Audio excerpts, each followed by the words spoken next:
Police say the mayor of Bell Gardens, just outside of Los Angeles, was shot and killed by his wife. They believe it happened during a domestic dispute. Daniel Crespo was just 45 years old, mayor of that community.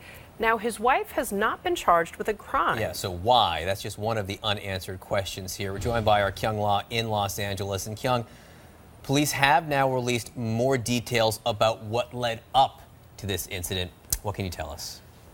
Well, John, what we do know is that there was an argument. It began as a verbal argument in the home between the mayor and his wife, Lavette. It became very heated. Their son, their 19-year-old son, present at the time, he tried to intervene. It became a physical fight between the mayor's son and the mayor.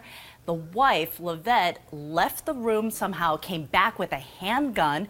We don't know who owns this handgun, and she shot her husband 4 times. It's important to note that the mayor also has a job as a probation officer in that region. So we don't know exactly what happened after that. What neighbors do tell us is that they heard the son screaming.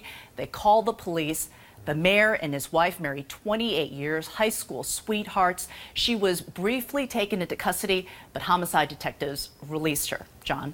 So the question, Kyung, then is why wasn't she charged? Do we know anything about the circumstances?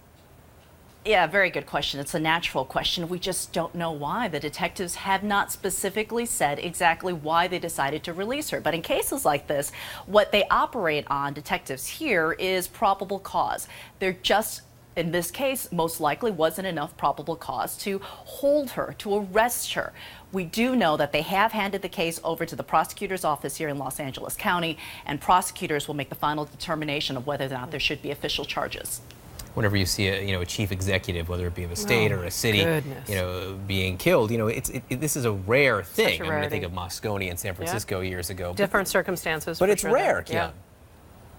Very fairly rare, I would say, because if you look back in history, we asked our research department to see what they could find, and we actually found 7 cases of sitting mayors who were shot, from the Chicago mayor to the San Francisco mayor you just mentioned.